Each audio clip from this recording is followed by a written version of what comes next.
later today, because there's a lunch and everything. I don't know if you're coming. Yeah. Okay, good. Juliet is here. Shalom uvracha, Shabbat shalom, everybody. Welcome, welcome. Thank God. Thank God. Thank God. Okay, we're just gonna wait a couple minutes for people to come in. If anyone wants to say anything, you're welcome to. Sharon, you weren't here last night, were you? No, I was celebrating my son's birthday, which is today. That sounds important. Yeah. I was there, I was thrilled. I was absolutely thrilled out of my mind. What happened? I don't know. The two musicians happened to be, Jewish, Oh, yeah, we had a performance last night, inspired by the Catalan Maxor, medieval manuscript. And there was a free dinner, there was everything. oh, last night. You had a question What's the midrash on what happened with Rebecca? with Rebecca? Which midrash? What happened was after she just kind of disappears. There's nothing about her death There's Until- nothing about her death. until they mention that she's buried in the cave. It's bizarre. She doesn't die. She just, yeah. Is there can you point me to any interesting There midrash? is something about, where it says Devorah died, Right. her nursemaid, by this weeping oak. Or March. So some people say some commentators that's an indication of Rebecca dying. But if you email me, I will send you I some just stuff. wonder if somebody. Yeah. It's very mysterious. Yeah. Keeps me up at night. Sure. Shabbat shalom, Jay, Asher Chaim. Hi, good morning. How's it going? Suanne, Juliet, shalom. Shalom. How are you? I'm okay. I had a fall a couple of weeks ago. My knee is still healing, so I can't come in. Oh no, you had a fall. I didn't know that. I'm so sorry. I know. I didn't tell anybody. Boy, you didn't tell anybody. I didn't tell, well, nobody. Now you're telling a lot of people. Okay, now I'm telling a lot of people. I didn't want to. Anyway, my knee is healing. I'm almost better, but not up to walking to shul, so I understand. what's the being there, but Well, Fuash Lema. thank you.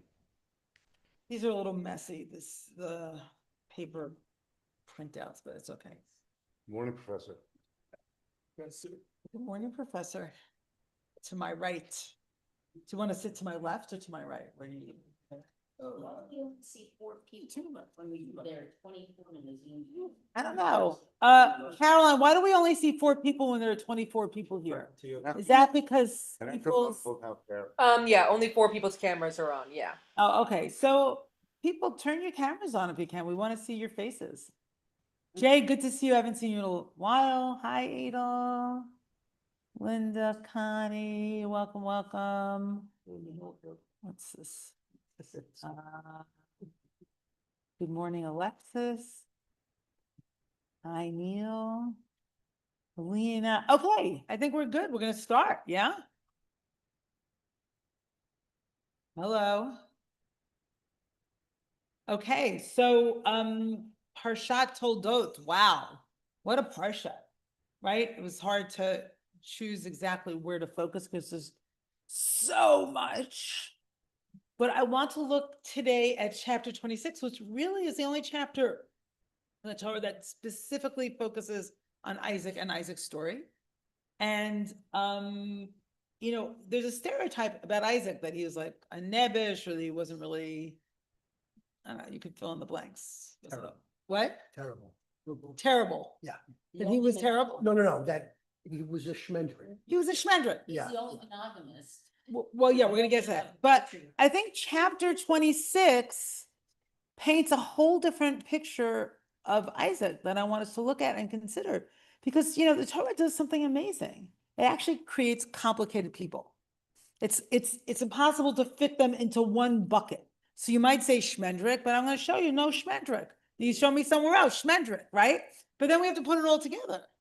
So that's interesting, literally. Oh, you decided you're to my left and not to my right. Yes. Interesting. Given the choice. Interesting. You wouldn't. The sinister You side. you couldn't take it here. The sinister Oh, side. no, there's a sinister side. Okay.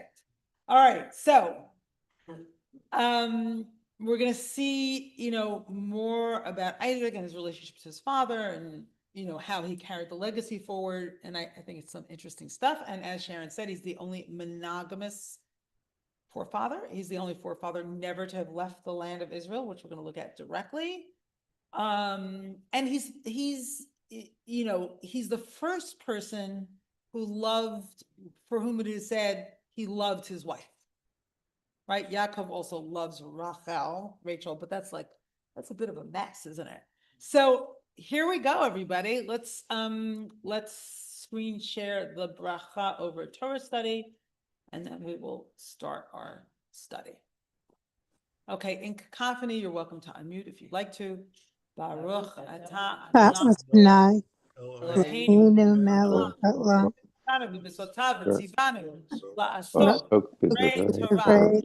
Blessed are you, source of all life, who has sanctified us with your instructions and commanded us to soak in your divine wisdom. Okay. If you could screen share, that would be great. Thank you so much to Caroline behind the scenes. Okay, that's good. Who would like to read this English piece? Anyone in the room? I would read it if nobody else wants to. Looks like no one else wants to, Tony, so do it. Do it again. It's both on your printout and on the screen. Okay. But make sure you're near a speaker. Thank you. You're, This is Peter Pitzela. oh, I should have written the specific citation of this book, but it's called Our Father's Wells. looks little. And Peter Pitzela is a master of something called bibliodrama, like using Torah to sort of, open it up for the stories that emerge, like contemporary midrash, a kind of living, sort of spinning out of contemporary midrash in real time. And I'm pretty sure this book was published in the 90s, but I don't remember exactly the year. Our Father's Wells. Okay, hit it. Abraham, or Then he was Avraham. take two. Abram became Abraham and Jacob will become Israel, but Isaac is first and last, just Isaac. Well, that's really interesting already. He doesn't change his name. Isaac is the son who returns and repairs the work of the father. Our individualistic culture, our frontier mentality, which pushes always into the new, leaving old ways and old countries behind, is at a loss to know how to deal with this renovative work of Isaac. Did you want to say anything else, Rabbi, before I? No, but, hey, thank you so much, Tony, Yeah. for checking it, but you go forward. It's so considerate. Yeah, That's what- yet Isaac's spirit makes Must be coming from Tony. What's it? Nothing. Just go on. Come on, no more. Yet dancing Isaac's in the spirit may speak to our condition. By repeating his father's acts, he takes those one-time events and transforms them into a model or paradigm, or in parentheses, side note, fractal. Without him, the stories of Abraham, the legacy of Abraham, would have passed into oblivion. Isaac is the man who preserves the past, carries it into the present, and passes it on to a future. He is the middleman, the inheritor, in parentheses, the way station, whose relation to the past is full of respect. Really interesting. So I never saw respect that way. So respect, I guess it's Aretha Franklin comes to mind. To see again. to see again. Thank you. I never realized that spect To see again. was tied to the To see again. welcome. Like. Hi, Elizabeth. Haven't seen you in a while. Hi. What? Okay, remember that we need to have one conversation. Happy to have that conversation, but I want to have it in a way so that we're connected to the Zoom people. One comment, one little poetic midrash from me. Old becomes new, me and you. old becomes new, New. me and you. colon, me and you. Did you just write that? I just did. Amazing.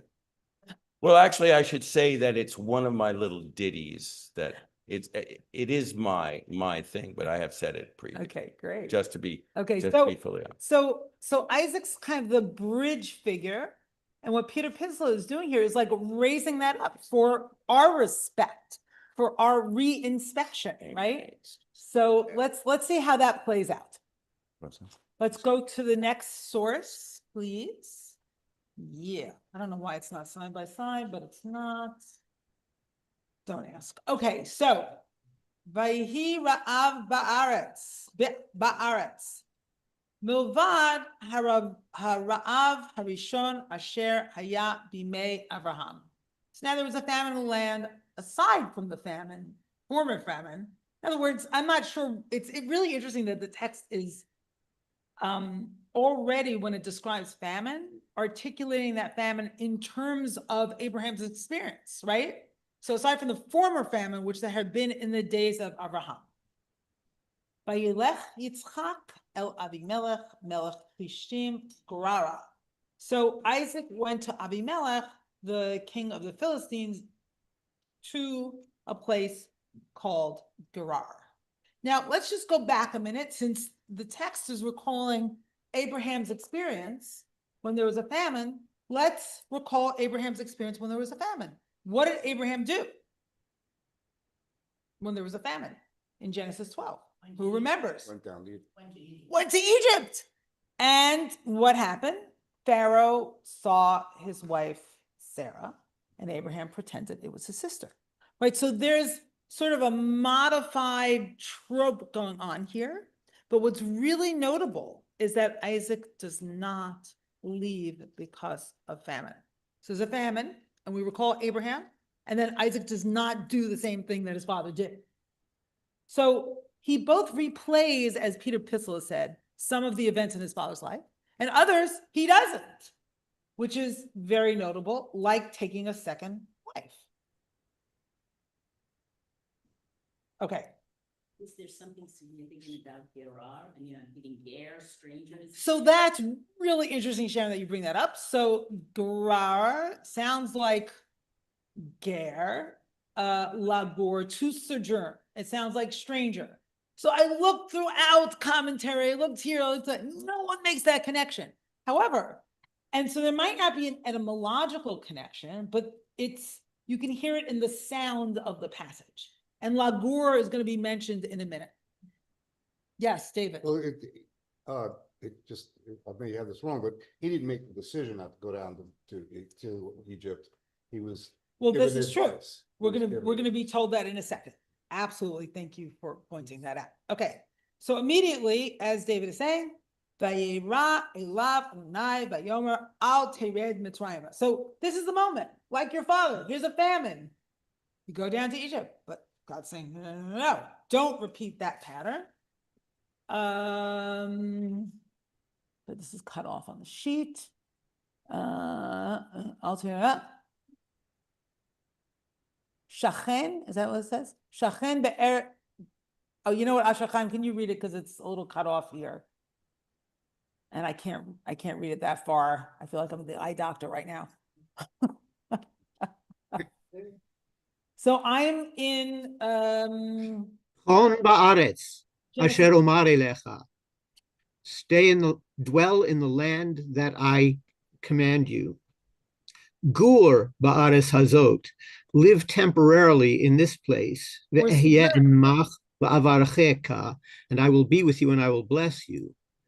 Ki lecha u'zar'acha etein et kol ha'arasot ha'el, v'chimoti et hashvu'ah, asher nishba'ati la'Avraham avicha.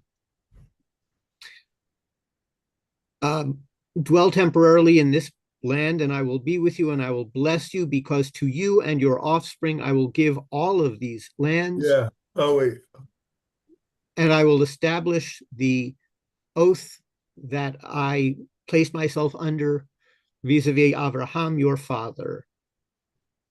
Virbeiti et zar'acha kechochvei hashamayim, v'natati lezar'acha et kol ha'arasot ha'el.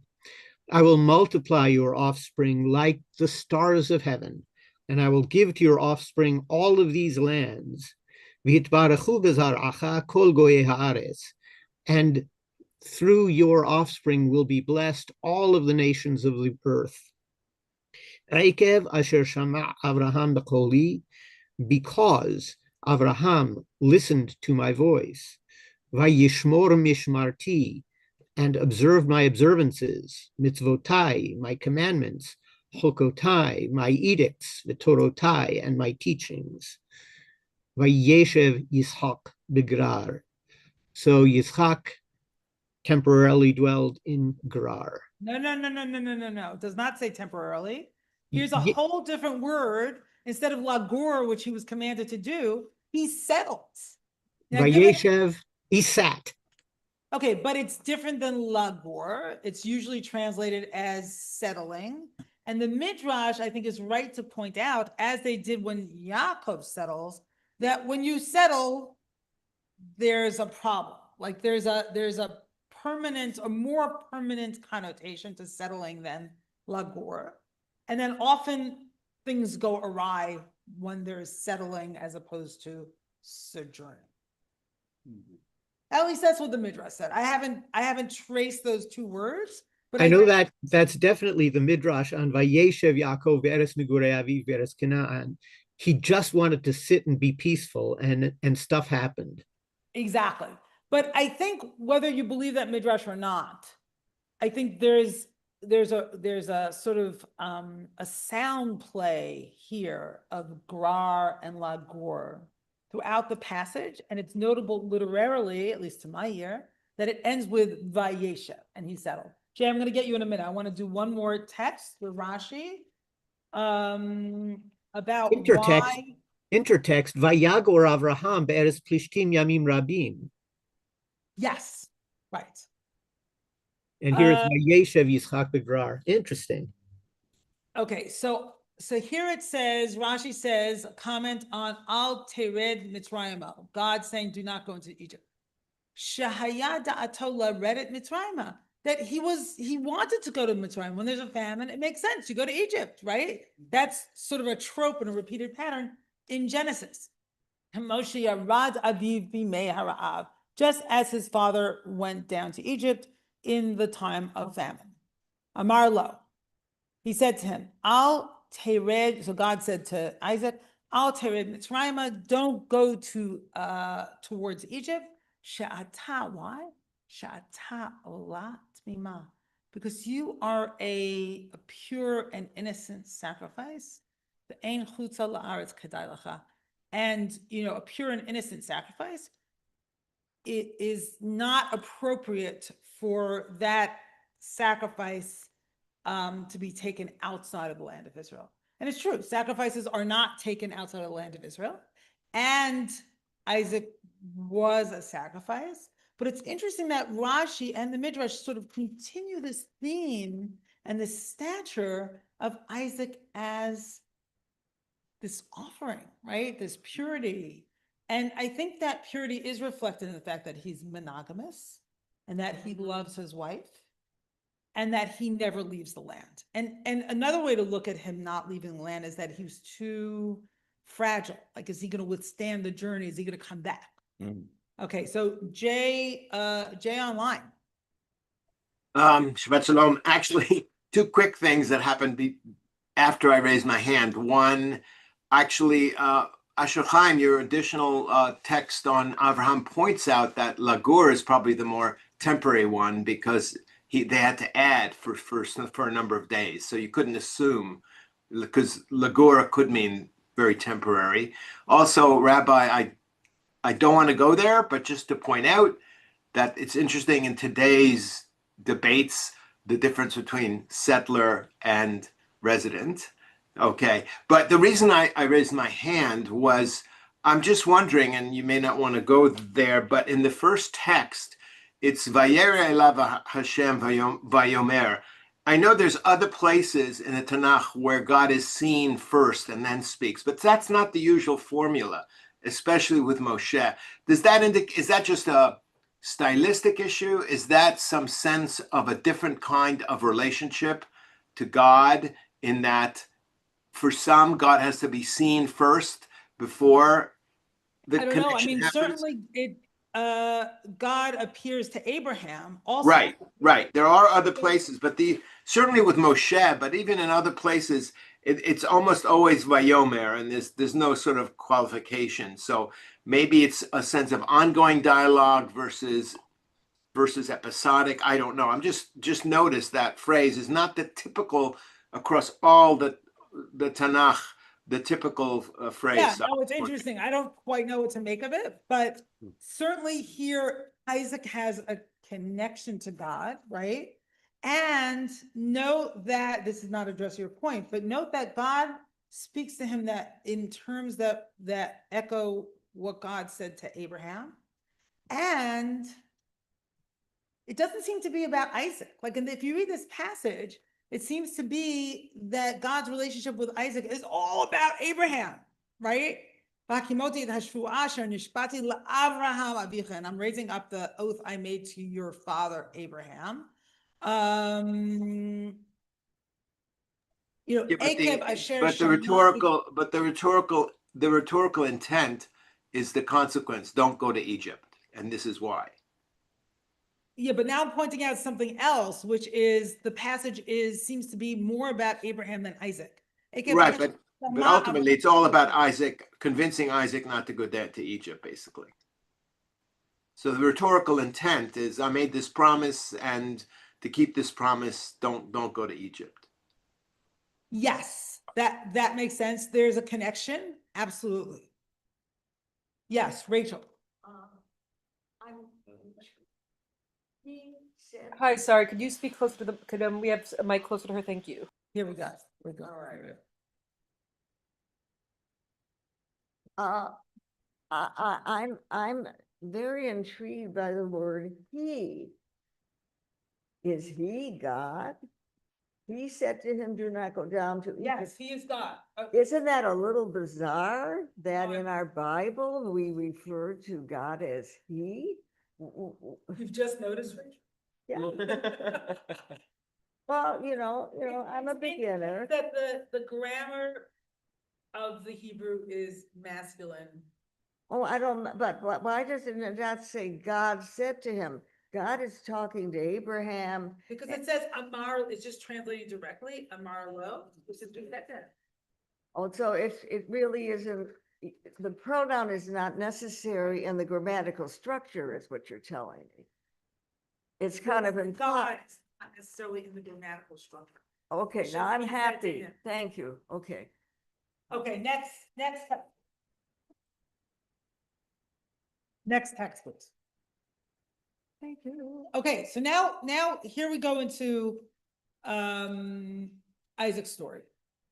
Vayizra Yitzchak ba'eret hahi, vayimsa b'shana hahi mea she'arim v'yivarchehu Adonai.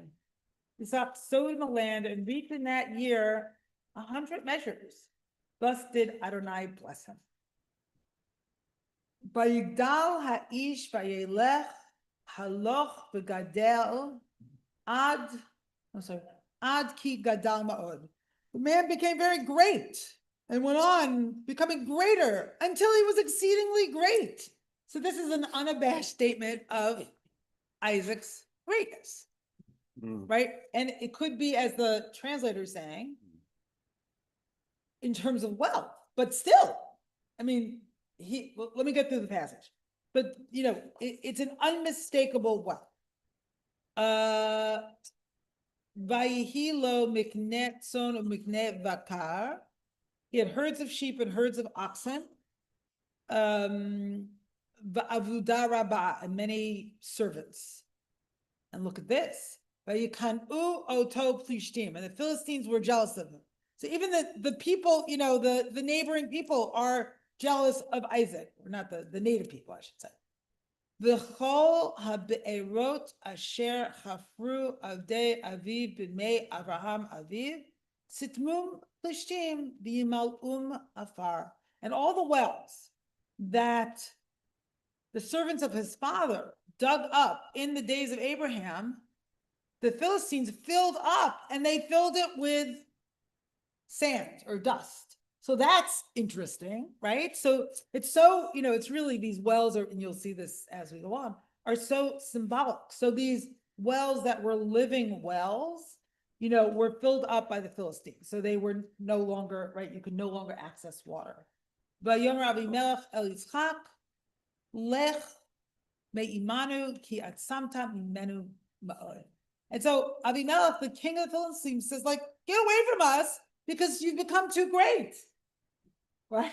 It's like, we can't deal with you anymore. So that's interesting. Okay, so who had a comment? Tony? I did, but I'm trying to remember it now. It was a long time ago. So, but if it comes in, if it lands in my head and heart again, I will raise my head. Okay. hand again. Okay, great. All right. Yeah, Sharon. So here, wait. Rachel, can you answer this? Oh, I'm. I know you're not going there from just looking ahead a little bit, but again, if we started talking about the changing of the names of the two other patriarchs, and here you have Yitzhak, it's hard, again, I keep on, I haven't come up with an answer. Is what is it about, is laughter, right? Or laughing or whatever. What is it about laughter that can it be, first of all, it can feel evanescent, but it's also anarchic. And So what? anarchic. There's something anarchic about laughter.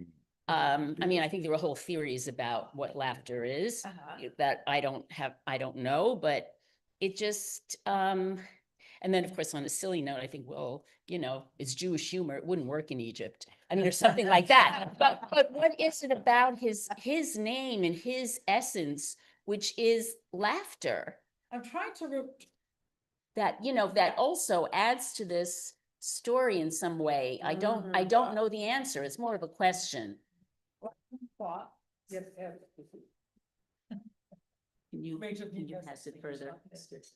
For my honor. That other way, other way. Oh, It's rabbi. we'll go to the rabbi. Okay. Okay. So that's a really interesting question. And I'm thinking back to the naming of Isaac. So I think that God originally names Isaac, if I'm correct. Does anyone remember the verse? Yes, yes. God originally names Isaac, Right. but God does not name Jacob Mm. or Mhm. Abraham. So it's really, so Isaac already has God's name, or the name that God Fascinating. gave to Isaac. Fascinating. Yeah. And so that there's something about laughter that God seems to be invested in. It's Mm. really interesting. Mhm. Well, Yeah, David. well, I wasn't gonna put it, but it just kind of goes into where my head is going, which is because you're talking about how he became wealthy and the envy and this and that. He hasn't really done anything. I mean, Isaac, it's all God's doing this. He was gonna go down to Egypt, God stopped him. He said, you're gonna be wealthy, you're gonna do all this stuff. And the thing that always. Wait. It says by Yidal Ha'ish by Yilech Haloch. It doesn't say God did it. It said he was blessed by God. Doesn't mean that. Wait, what are you talking about? That's, Genesis 26, well, verse 13.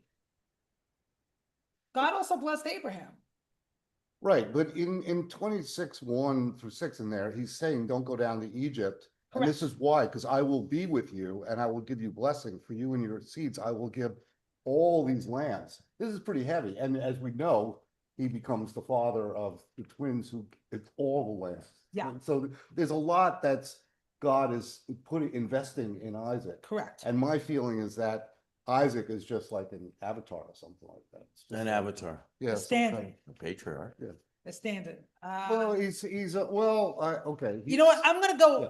finish your statement. I'm gonna go on. So we have Go, more go, material go, on the go. table. I know a lot of people want to say something. I but can think of. I want to at least do further the next. My next earlier thing. thing. My earlier thing was, Okay. if you don't mind my Yeah, saying, throwing that in, is when it says he became great and continued to be great until he was exceedingly great. There's an interesting view of how we become great. it's a long process. You start with a little greatness and then you build on that, and then in 500 years or whatever, you've actually become great. Uh-huh. It's good to be Or on the team. exceedingly great. Beginning. Yes. Sowed in this land and reaped in that. Nice. Right, it's- begins with this hard work. Yeah. Amen. Yeah, I Amen. mean, it's interesting what you're saying, David. He'll pass the speaker by. We couldn't hear Sharon. You can repeat it. I'll repeat it if you, oh, no, I have the speaker, sorry. So Sharon points out he sowed and reaped. It's not like he did nothing, right? He was blessed by God, good to but be on he the did the work. He sowed and reaped. But it was material Um, greatness. What? It was material greatness. It seems to be there was material greatness, correct? Effortful greatness is work greatness. Initially. Yeah, it's not, yeah. I mean, he's not just inheriting wealth, he's creating the wealth. Okay, Elizabeth, and that I want to go on. Go ahead. But I think it's so unique. Sorry, Mike, please. Thank you. You know what? I'll just repeat what Elizabeth says. Isaac is so unique compared, I was fighting out loud, compared to Abraham and Jacob, because he doesn't separate. Abraham sort of goes off on his own, and Jacob does that as well. But Isaac stays where he is. Yeah, we and did, he- yeah. He doesn't actually become an actor until his father dies. Absolutely. So Elizabeth saying, related to what we discussed before, that Isaac doesn't take his own journey. That's number one. And number two, what was your number two? Until his father dies. Oh, that he becomes his own person after his father dies. So that's also interesting. All right, let's look at the next passage. Vayerivu ro'e grar. So the shepherds of Grar fought in ro'e Yitzchak with the shepherds of Isaac. Lamor, lanu hamayim, saying the water is ours. So the water is ours. No, the water is ours. No, the water is ours. Vayikra shem habe'er esek ki hit askuimo. So they call the name of the well there, I guess, Esek, bickering, because they had bickered with him. Vayichperu be'er acheret, and they dug another well. Vayarivu gamaleha, and quarreled also over it. Vayikra shema sitna, and he called its name sitna, animosity. So we've gone from bickering to animosity. And all throughout they're quarreling, which is bickering. He moved on from there and dug another well. V'ya'atek misham v'yichpor be'er acheret. So it's interesting. He's kind of maybe separated from those other shepherds, not clear, but creating a little space for himself and dug another well, but they did not quarrel over it. V'lo ravu aleha. Vayikra Shema Rechovot, and they called the name of that one expanses or spaces. Vayomer Ki Ata Hirchiv Adonai Lanu Ufarinu Va'aretz. Indeed, now Adonai has made space for us, so that way we may bear fruit in the land. So they were all sort of, entangled with each other, and they weren't getting anywhere. And then Isaac moved the whole entourage somewhere else. And that seemed to make a difference. Okay, any comments about that? I think it's really beautifully symbolic, these. What is it that is beautifully symbolic? I was about to say. you Sorry, interrupted me. Forgive me. Just wait till I finish my Forgive me. sentences. First we have these stopped up wells, and then we have wells that were quarreled over, and we have bickering and animosity in this sort of process to which they come to expansiveness. Right? It's like like in the Psalms is an articulation of merchavya, God's expanses, like going from the narrow place to the expansive place. So I think it's, it seems like an account, but it's also beautifully coded in terms of like a spiritual movement, spiritual emotional movement. I'm going to now call on people who have not spoken yet, like Paul. Just to point out that some of the classic anti-Jewish themes are introduced here, where you have the proto-Jews, proto-Israelites moving into a strange land, becoming successful, being envied, being Interesting. staying, being injured as a consequence of that envy.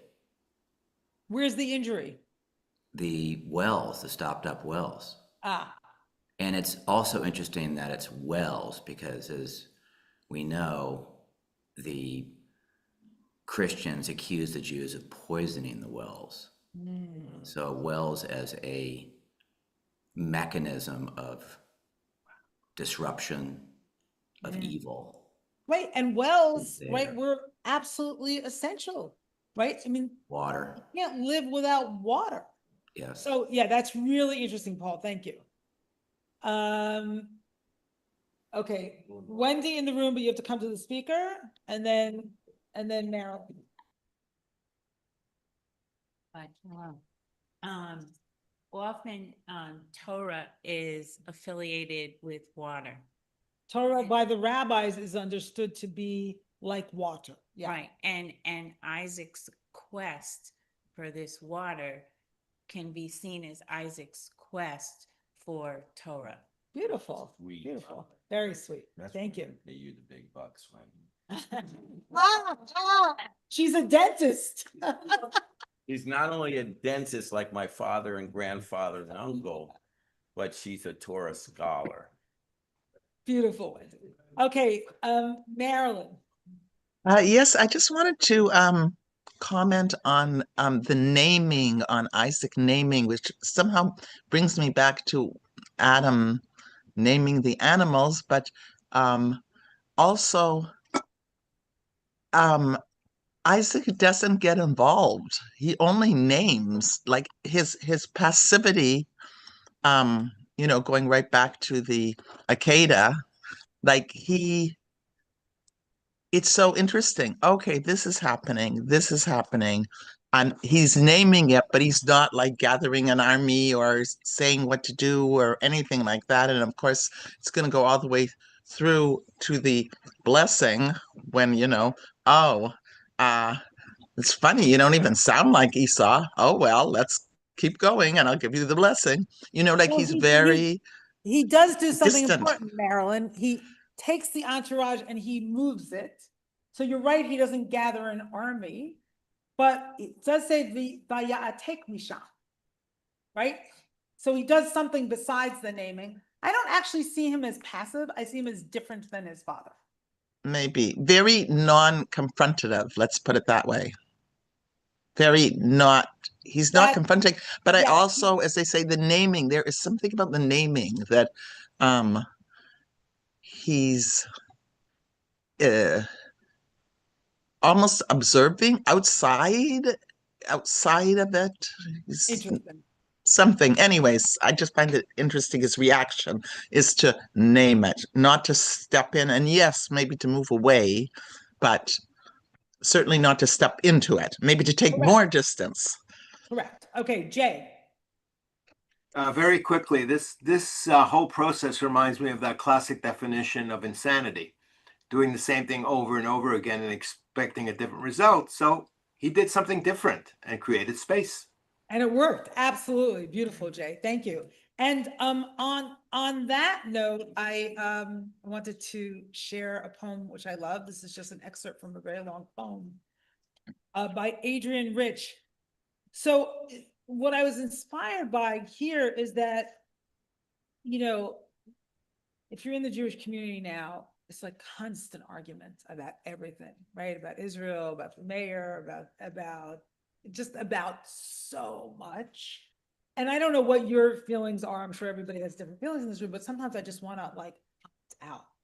And I feel like that's what, like, instead of battle, right? Which Marilyn's like, instead of battle, like just, sort of move away a little bit and find the space. So inspired by that thought and by Isaac moving away and finding space, I thought of this poem, which I wanted to share with you. So she says, or she writes, vision begins to happen in such a life. Actually, let me ask Sharon to read it since Sharon's our resident poet.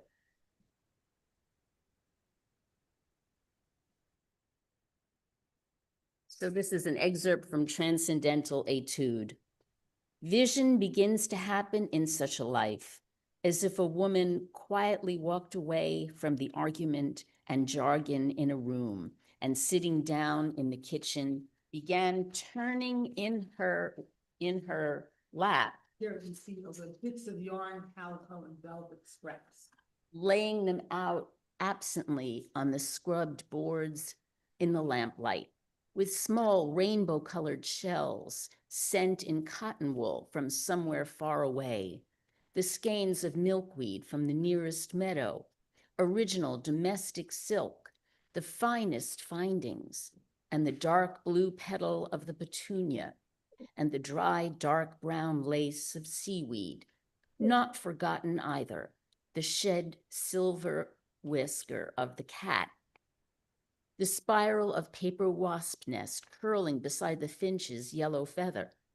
Such a composition has nothing to do with eternity, the striving for greatness, brilliance, only with the musing of a mind one with her body, experienced fingers quietly pushing dark against bright, silk against roughness, pulling the tenets of a life together, with no mere will to mastery, only care for the many lived, up unending forms in which she finds herself, becoming now the shard of broken glass, slicing light in a corner, dangerous to flesh, now plentiful, soft leaf that wrapped round the throbbing finger soothes the wound, and now the stone foundation, rock shelf further forming underneath everything that grows.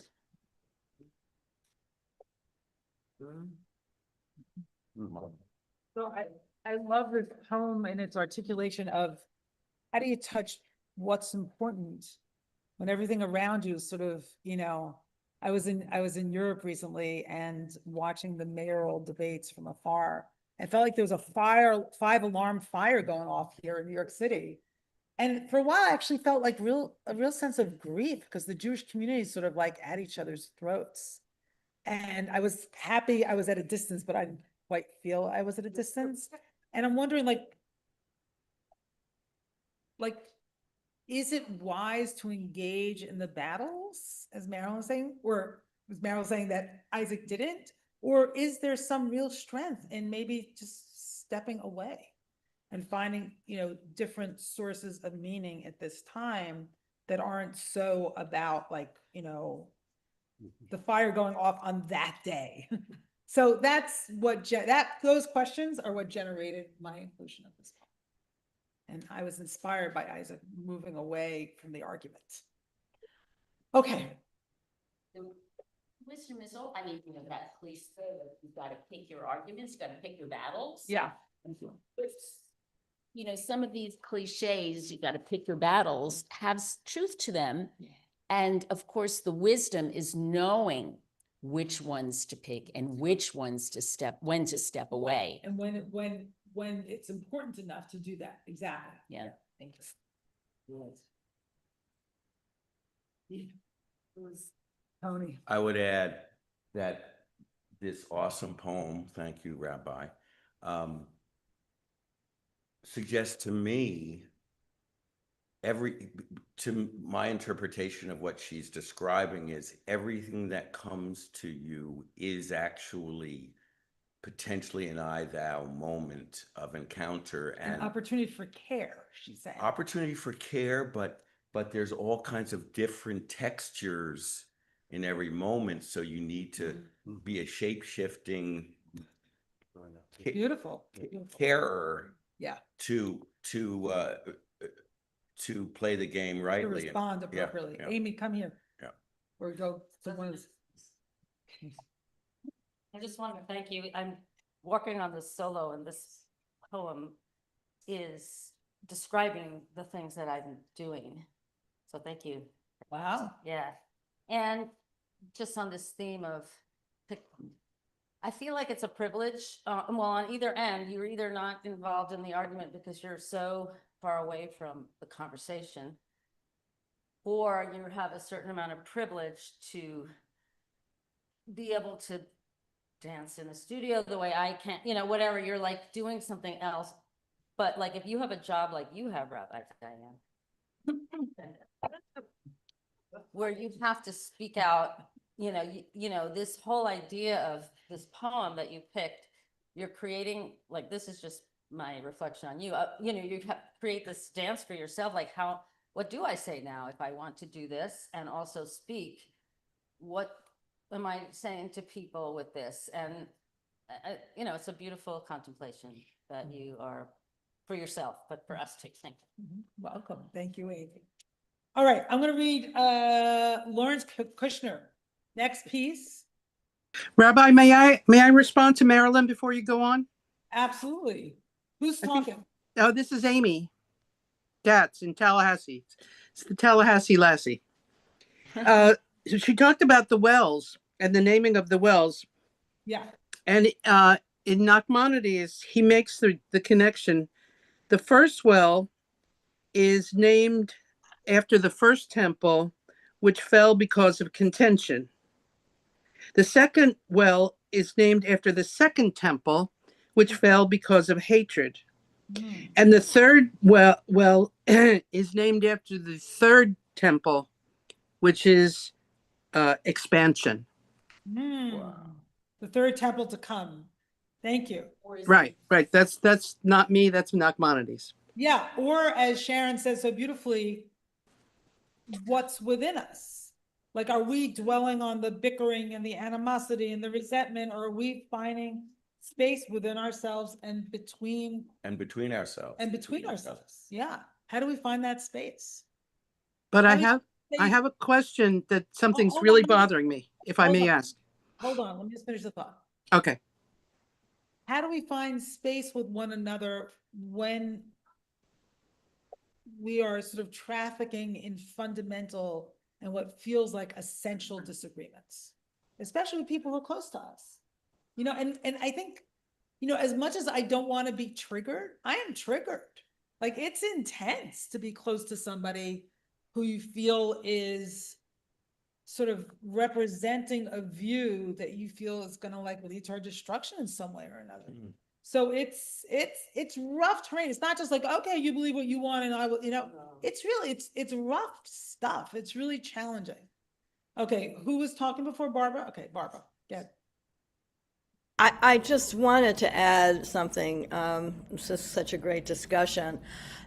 And Adrienne Rich, she's, paying attention to other things, and we're talking about stepping back. But my argument would be that in doing that, in the stepping back and doing, let's say, dancing, as somebody was saying, or playing the flute, or that's the space where the clarity comes in. That's where we can go before we come back into the argument or to the discussion with more, because every time we rush in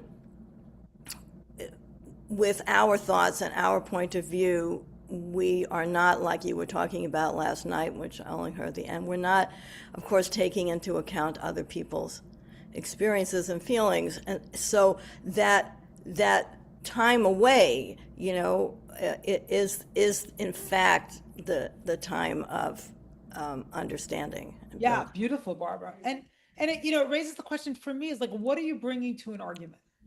And is it a dialogue or is it an argument? Is your only point to be right? And if your only point is to be right, at least my experience is, you're not gonna convince anybody, because you're coming from that place as opposed to, okay, this is how I see it, and sort of sharing your truth, which feels different. In fact, I have a whole book, I haven't read it yet, on being wrong. And the beauty of it? Important to being wrong. Like, it's humbling, and I think in the end, being right is really not the It's point. called teshuva. one word for it is teshuva. Maybe, yeah. Okay, let's go on. So Lawrence Kushner, Sparks Beneath the Surface. So Lawrence Kushner, there are two Lawrence Kushners. God, I'm sorry, I don't remember which one This this is is. the Massachusetts rabbi. Oh, there's Harold Kushner, thank you. So Lawrence Kushner is actually the Reform rabbi. Whole book of letters. Correct, correct. He's one I studied. Thank you.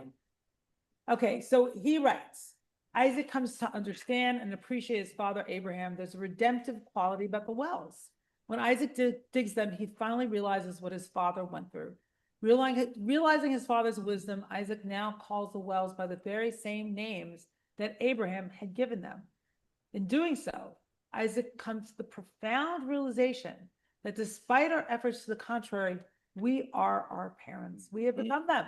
The middle-aged man looks in the mirror one morning while shaving, realizes that he looks just like his father, as he remembers him at that age. The struggle for Isaac and for us is like coming home. Spiritually mature adults realize that their parents are in them. Isaac's digging is therefore a sacred task. We realize that as the narrative progresses in the Torah, he's a bridge between Abraham and Jacob. It is the same relationship we have to our parents and to our children. So I just want to name that for people who really come from very difficult family lives, especially where parents were abusive, to say that your parent is in you is horrific and may not be true. Tomas wants to say. Do you want to say more, Tomas? Oh, no, just precisely that. I appreciate that you're acknowledging that because I think I channeled you. Speak up, speak I up. was channeling you, so it goes both ways. But I think No one can hear him. Nobody can hear. No one can hear him. All can hear. Tomas. no, just spiritual maturity for people who've had certain experiences of trauma consists of continually keeping your parents out of yourself. Yeah. And just to double back about the poem, I think it's a wonderful model of how to be in turmoil, but not of turmoil, to be in trouble, but not of trouble. And I think that's profound, but I do actually think it's a beautiful fantasy that we get to pick our battles. I think our battles pick us.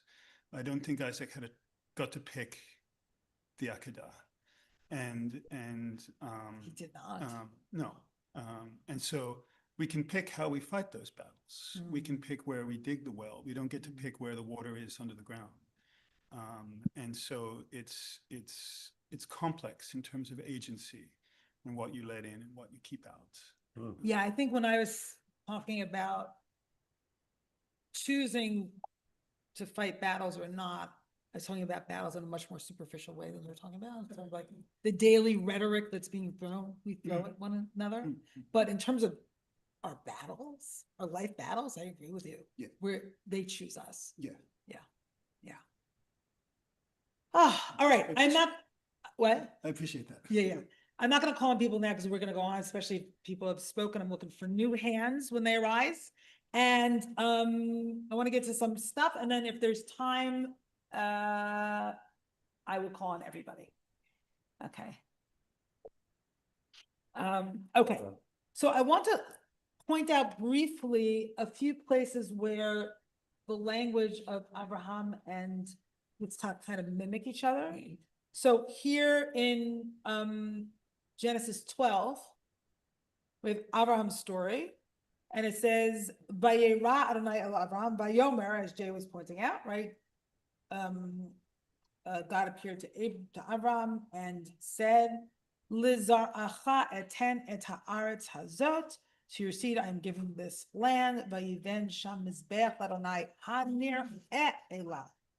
And Abraham, or he, built an altar there to the God who appeared to him. Okay, and here's another verse from Abraham, Vayatek misham. So Abraham already removed himself, and it's a very unusual verb for removing yourself. So I wanted to point, I don't know if it's used other places, I didn't look that up. But I just wanted to show that, here like father, like son. So in Genesis 26:23, the next one, let's go back to the language used for Isaac. Vaya'al misham be'er Sheva. And he went up from there to Be'er Sheva. Vayera elav Adonai ba'layla hahu. And God appeared to him that night. And Jay, now you're sort of really bringing to mind that this keeps happening, right? This appearance and then the speaking. Vayomer, and said, Anochi Elohei Abraham Avicha. I am the God of your father Abraham. Al tira, don't be afraid. Kitcha Anochi, because I am with you. Ubeirachticha, and I have blessed you, or I will bless you. The Herbeta, and I will make your seed many. The Herbeti et zaracha. Ba'avor Avram Avdi. For the sake of Abraham, my servant. You know, it's interesting the way that God keeps talking about to Isaac, that he keeps doing it for the sake of Abraham, which is bothering me a little bit, to tell you the truth. I want Abraham to get notice, just the way Lawrence Kushner and Peter Pitzler are noticing Isaac. I want God to notice Isaac. Vayiven Sham Mizbeach, and he built there an altar, Vayikra b'Shem Adonai, and he called on the name of God. Vayet Sham Aholo, and he pitched a tent there. Vayichru Sham Avdei Yitzchak Be'er, and Yitzchak's servants excavated a well there. There's going to be more online, even though it looks like the end of the page here. This somehow got left off in the printed version. Asher Chaim, and then I'm going to go on to the next text. Yes. The relationship of God and Isaac is a fraught relationship from the moment of the Akedah. My father Abraham was so religious, and his God commanded him to kill me, and the knife was at my throat. Yeah. And in the sequence of text, which is out of chronological order, God appears to to Yitzchak after the death of Abraham and blesses him, comforts him. It's just a presence without a name. The next time Isaac spends 20 years praying for his wife's fertility and has to pray to that same God, and it's probably tough.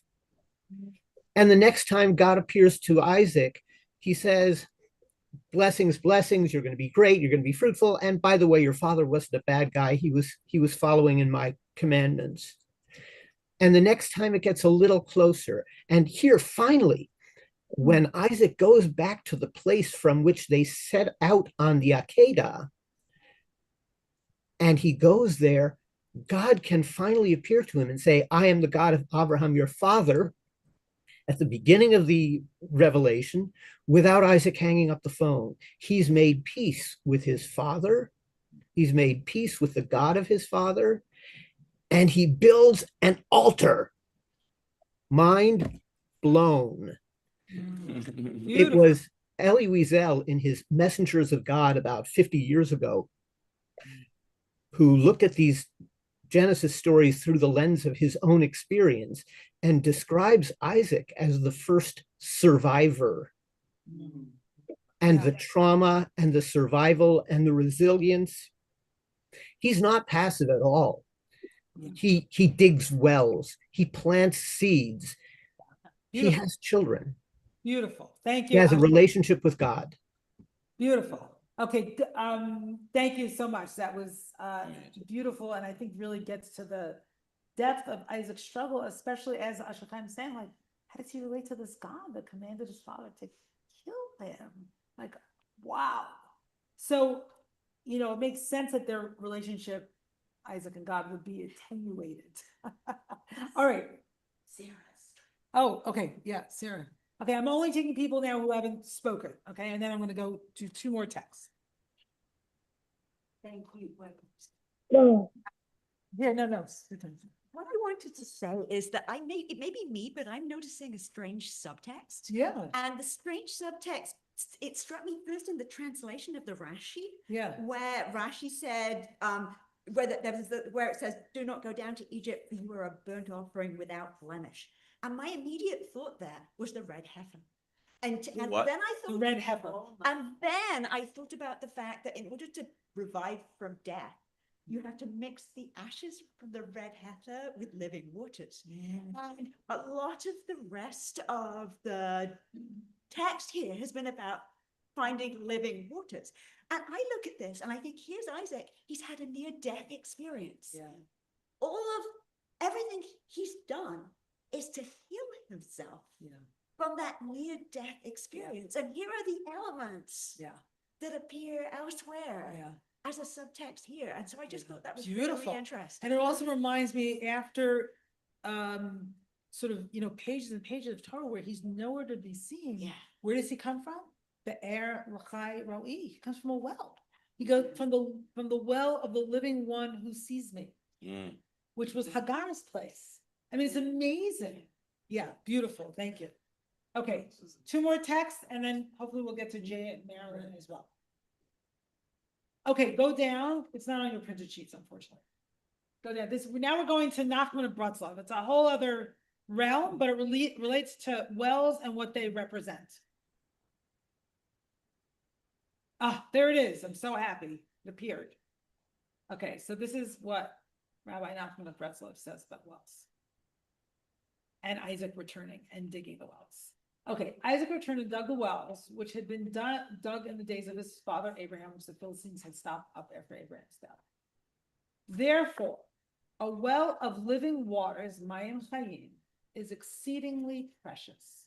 Wherever we find a well of living waters, through this, a well above is also opened. So Chassidut and Kabbalah sees that whatever is sort of down below is mirrored up above in the heavenly. And God's blessed divinity, Elohut, is thus revealed. So there's something about a well specifically that seems to be the embodiment of a kind of a holiness that is reflected above.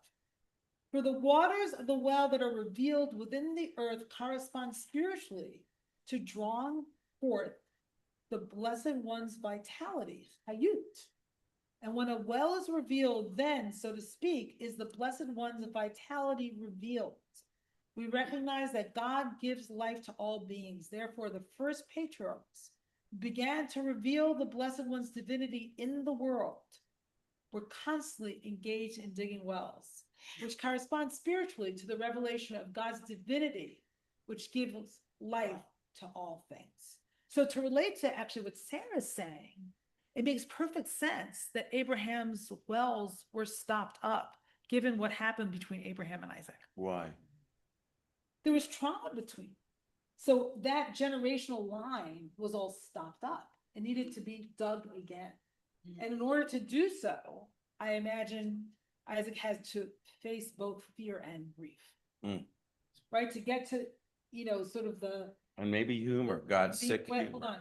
sense of humor. To the vitality that his father had, I presume he had no access to because it ended up being, for him, Isaac, a killing vitality. A killing vitality. Killing vitality. Okay, let's look at one more thing about wells from the Chassid. Okay, go down, please. So this is from Reb. Okay, so this is Reb Nassim, who was Nachman of Breslow's student. In his introduction to the introduction to Reb Nachman's laws about mikvahs. He says, all things are whole only when they are integrated and connected to the Blessed One. For the wholeness and completion of a thing lies in its life force, chayut, right? There's a lot in Chassidut that describes this life force that comes from God. But when the life force leaves one of our limbs, it is called a deficiency. Now, the life force is our mindfulness and it's an awareness, as is written, wisdom preserves the life of one who possesses it. So there's something about these wells that represent this life force, and stopped up wells represent, the lack of access to that life force. Okay, you can stop screen share. All right, any comments? What? Delight there in the morning. It's like product placement. I know, I don't know what about. Any comments about the wells Spoken, who wants to say anything before we go on to, SBUK? Hold on. It's not on our handout. About that. Okay, anyone else who hasn't spoken yet? Okay. Jay and then Mary. Well, tying wells, and I'm very confused by Rabbi Kushner's segment that you quote, unless he goes on to say something else, which is, it seems he's saying because he picked Abraham's names, it's like we see our father in our mirror. I think the whole point is that he picked a different name and moved. It's like we constantly need to dig wells, but new wells with new names. I think that's the lesson here. I think where he named what Abraham named, maybe he's relating to Beersheba. I was also confused by that. Yeah, but I mean, it seems to miss the point of at least what the text we were studying, and maybe more like what Tomas was saying, that the ultimate lesson here is that we just can't keep repeating the traumas and mistakes of those who came before us, but we have to respect and renew and rename in order to move on. Yes. Amen. Well, I think that Isaac seems to have the emotional maturity to claim the same terrain that his father did, but to do it differently. Absolutely. Okay. How differently would you say, Rabbi? Differently, I think he's a pretty radically different figure. In the sense that, in all the ways that we've discussed, he doesn't leave the promised land. He doesn't go on that journey. He is monogamous. He loves his wife. It's said that he's an embodiment of rigor, of the power of the virtue of rigor versus Abraham. No, mercy versus rigor. Okay. I'm going to go on because I haven't spoken yet. So Brenda. So it just struck me that the digging of wells is like a spiritual metaphor for the deep spiritual well inside each human being, each human soul, that we have to dig very deep sometimes, unblock what's been blocked up in order to find what the truth is, our spiritual essence, our living water, our life force. So it's digging of wells could be a big metaphor for what our human task is. Yeah, absolutely, Brenda. And I think that's what these Hasidic texts that we just looked at are speaking exactly to that. Thank you. Okay, Wendy and then Marilyn. Wendy.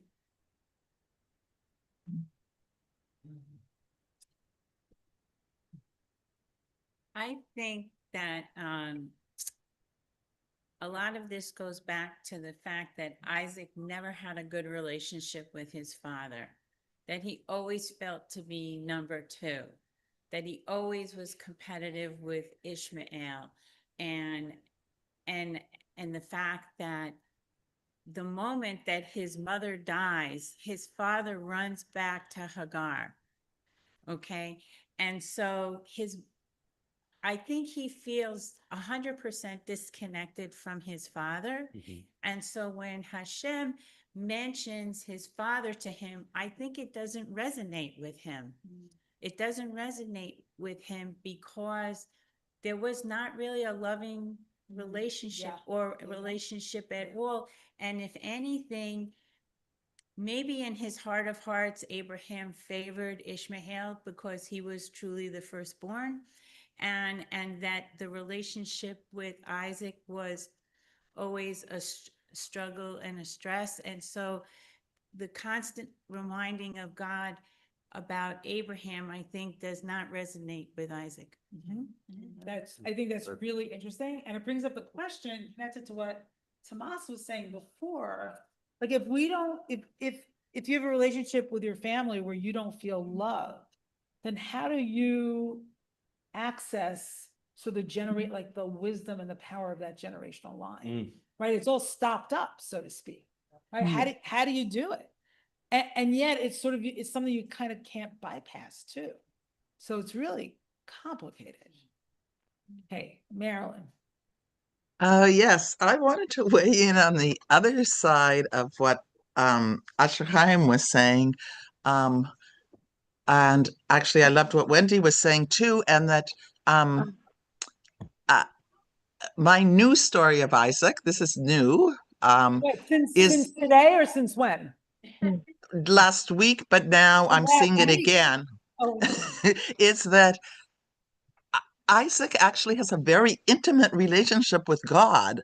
Yes, Isaac has a problem with his father, maybe, either his distance or not his distance, or that he took him and was prepared to sacrifice. But it was Isaac that was lying on the altar and looked up, and whatever he saw there, whether it was God or the angel behind Abraham's shoulder, he sees God and he relates to God. He doesn't do what Abraham does, as his, well, let's go make our own baby because God's not coming up with the solution. For 20 years, he prays to God. He builds the altar and he calls out to God. I don't know if he's the first person that actually calls out to Yud Hey Vav Hey, I don't know, but I find him, it's almost like God is saying, he's resolving his relationship with Abraham through God almost. And God is almost like the mother, like, your father's not so bad. Your father did this. Your father's because of your father. So let me just comment on what you're saying. What I think is a really interesting point. We could certainly look at the text that way. So either Isaac hates God because God, Elohim, commanded Abraham to kill his own son, or as you're saying, there is Isaac on the altar, and who saves Isaac but the Malach of Adonai, of Yud Hey Vav Hey. So does Isaac hate God because of the command, or does Isaac love God as the entity that saved his life? So that's a really interesting question. Or even worse, is Isaac left with that dual relationship and is profoundly confused and can't make sense of it? Okay, so I'm gonna actually, if there are no other comments, I'm gonna bring us, One last little thing. yeah, we're gonna come in for a landing. Tony can't. Nachman Abradslov. Oh, Can't refrain, go ahead. sorry, forgive me. My cup runneth over. Rebbe Nachman Abradslov says, you can be sure of one thing, anything God does is new. That's interesting. So I want to underline. Rabbi, Yeah. I don't know if you saw because the screen was off, but Miriam and B had a raised hand. Oh, thank you, Asher Chaim. Miriam and B. Oh, thank you. Yeah, well, actually, then I had put it down. I just wanted to say that from the beginning of this, it just made me think of a conversation with my Israeli cousin Tikva about a month ago. And I think she said there is a book that was written about this. Maybe there's more than one book about people who, we always talk about the ones who left, and the sort of as the heroes, but I was talking about the ones who stay, and whether that's, so many levels. And in the Holocaust, of course, people that could have left and did not leave because they had maybe elderly parents, or they had people with disabilities. They had people that they knew if they left, not that they necessarily could have saved them anyways, but what it would mean, and the heroism of staying. Miriam, that's really beautiful, and it goes back to the beginning of like what Peter Pitzler said. And if people missed it, I want you to read that passage. It's like, who do we hold up as a hero? Right, the people that left, the people that stayed, the people that went, and I think that to just say Isaac's passive, at least in my mind, diminishes a complexity that the Torah is presenting to us on a silver platter. Right. And some of us are given our family line, we're more like Abraham in terms of going forward. And some of us are more like Isaac, sort of just like trying to put the pieces together, maybe in a new way. And it's much more subtle. And I think it escapes some of our facile descriptions of Isaac. And, yes, he's going to be blind and not recognize his son, but we're all complicated. Like, we're all blind to things that go on in our family. We're all blind to big aspects of ourselves and the damage that we inflict. which is a scary thought. It's a really scary thought. So, and I think this story of like digging the wells is a beautiful, concrete metaphor for, you know, finding life force, finding life energy, and imbuing our lives in the places of stuckness with greater awareness and greater consciousness. So may we all be blessed this Shabbat with that kind of awareness and consciousness, and really care and subtlety for how we name other people, even if they're in the Torah. Like, how we name, or are we reducing things because we don't want to really do the hard work of considering the complexity? Amen. Okay.